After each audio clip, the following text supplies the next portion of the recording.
Andrew, we haven't been given a specific number by Global Affairs as to how many Canadians were executed in China last year. They're not revealing their identities publicly for the sake of the family's privacy, but they did, as you mentioned, speak out and condemn these actions. Here's a statement from a spokesperson at Global Affairs, Charlotte McLeod, who writes, Canada strongly condemns China's use of the death penalty, which is irreversible and inconsistent with basic human dignity. Canada repeatedly called for clemency for these individuals at the senior-most levels and remains steadfast in its opposition to the use of the death penalty in all cases everywhere. She adds that Canada continues to advocate for clemency for Robert Schellenberg and provides him and his family consular assistance.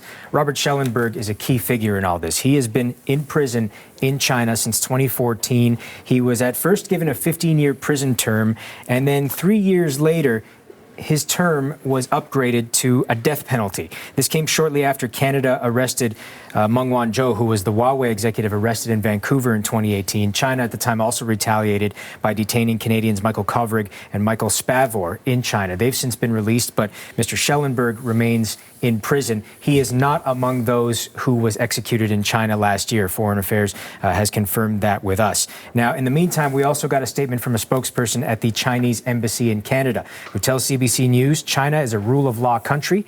Whoever violates the law of China must be held accountable in accordance with the law. Drug-related crime is a severe crime recognized worldwide as extremely harmful to the society and will be faced with severe penalties in all countries. The facts of the crimes committed by the Canadian nationals involved in the cases are clear, and the evidence is solid and sufficient. We urge the Canadian side to respect the rule of law and China's judicial sovereignty. Stop making irresponsible remarks. CBC News Network also spoke earlier today to Veena Najibullah. She's a vice president of research and strategy at the Asia Pacific Foundation of Canada. She's based in Vancouver. She tells us China has a 99% conviction rate, especially when it comes to drug-related crimes. They barely grant appeals or clemency, and they regularly sentence foreigners to death. Despite all that, this is still a surprise. Well, it's a deeply troubling development. Execution of foreigners is extremely rare, even in the Chinese criminal justice system, which has 99% conviction rate and carries out more executions than any other country in the world. According to Amnesty International, in fact, China carries out more executions than all other countries combined. Now, there's no specific reasoning as to why this uptick in Canadians executed in China. We do know there are about 100 still in custody there. But we do know that we've got a bit of a tariff war going on with the U.S. Canada recently tariffed electric vehicles coming in from the U.S., and China announced just a slew of tariffs against Canada as well, set to come into effect tomorrow, including, as Andrew mentioned earlier in the show, on canola. That is seen as a message from China to Canada not to align with the U.S. and their stance against China. Mark, thank you. The CBC's Mark Carcassol. So for more on this, I want to bring in Guy Saint-Jacques. He is a former Canadian ambassador to China, and he's joining us live in Montreal. Appreciate you taking the time to talk to us, sir. Thank you. You're most welcome. What was your initial reaction to hearing the news that Canadians, an unspecified number of Canadians, have been executed in China? Well, I think it's something, unfortunately, that was to be expected. And I was involved myself when I was ambassador. We had two Canadians of Chinese origin who were similarly convicted for drug trafficking. They were sentenced to death, and I recall that the then Prime Minister, Mr. Harper, intervened with the Chinese Premier. The Governor General, Mr. Johnson, also wrote to Xi Jinping on the eve of the execution, and despite those interventions, the two were executed. I think that our intervention delayed the execution by at most 1 year. In this case, in fact, it has taken longer than usual for China to proceed with the death sentence, because let's recall that they had been the two Canadians, and I think that what is at stake here is again two Canadians of Chinese origin. At the time of the arrest of Meng Wanzhou in December 2018. They had already been condemned, and as we heard from Mrs. Najibullah, in China, once you are formally charged, you are found guilty 99.9% of the time. But they were not executed. China, after the arrest of Madame Meng, to add pressure on Canada, also changed the sentence of Robert Schellenberg to the death penalty. And here we are, I would say about 6 years later. So they were probably executed.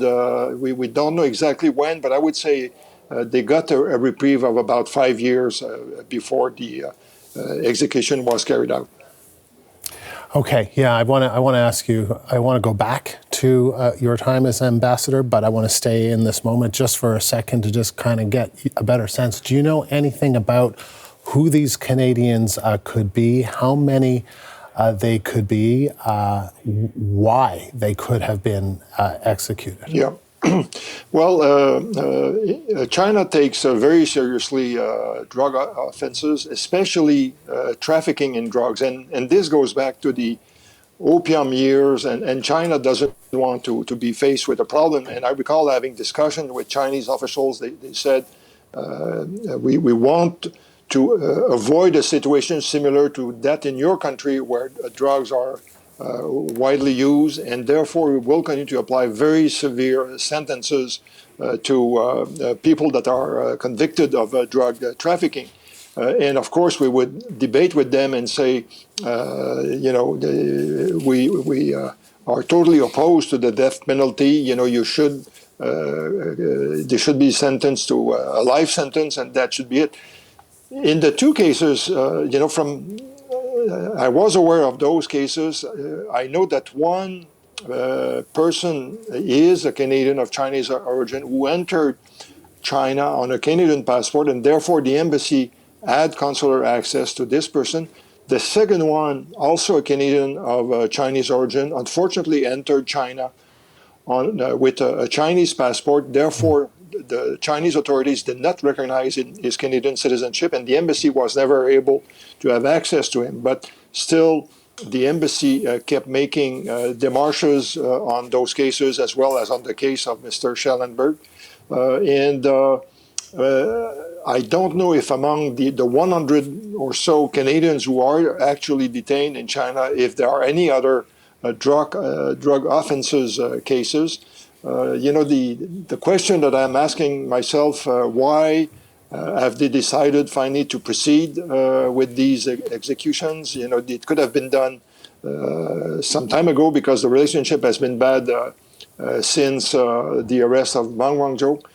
So maybe they just wanted to proceed with the executions, get that out of the way. All right. You mentioned that there were a couple of other Canadians who have, in fact, been executed, and this goes back to the Stephen Harper years. I'm trying to get a sense of just how rare and unusual it is for Westerners. I understand the death penalty can be imposed, but that the actual execution of Westerners happens. Yes, and in fact, it's true that this is pretty rare. And in all of this, I have always wondered if the Chinese authorities were making a distinction between Caucasian foreigners and like Canadians of Chinese origin, because very often, I've had discussions with Chinese officials, and it's clear that they consider these people as Chinese, and I would tell them, look, they are not Chinese. They have Canadian passports. But unfortunately, we were aware that there were Canadians who, and I would say it was mostly of Chinese origin, who came back to China to get involved in criminal activities that were enticed by the money that could be made. But again, China has zero tolerance for anyone that is involved in drug trafficking. But if I recall correctly, apart from those Canadians of Chinese origin, I don't think that in the last 15, 20 years that we have had other Canadians who have been executed in China. What does it say about the Canada-China relationship that these executions took place? Well, I think it just shows that the relationship is still very difficult. Add to this the tariffs that will come into force tomorrow. I think that China is clearly sending us a message that if we want the relationship to improve, we have to take some steps. I think the fact that we will have a new government shortly in Ottawa after the elections offers an opportunity to restart dialogue. It won't come back to what it was before the time of the arrest of Mrs. Meng Wanzhou, but I think there are a number of areas where we can have discussion with the Chinese. In the case of the tariffs, they were quite explicit that they are ready to have discussions with us. And of course, the message has been repeated a few times. Look at what your relationship with the United States is looking like. Don't you think that you should consider China a lot more?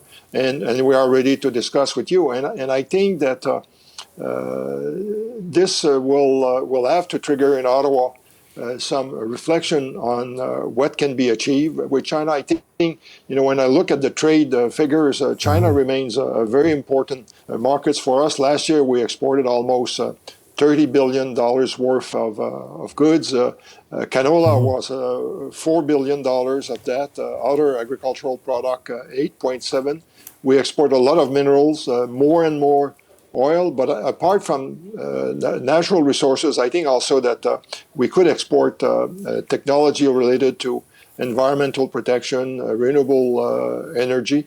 And of course, this can be done while being very clear on our values and our interests and setting our own red lines to tell the Chinese there are things that we won't tolerate, and I would include in this Chinese interference. It's something that will have to be watched very closely in the upcoming elections because so far China knows that there are very little consequences for them to intervene, and they know the vulnerabilities of our electoral system, and they will want to continue to focus on those, I would say about a dozen ridings where there's a large population of Chinese origin to try to get a candidate of their liking to be elected.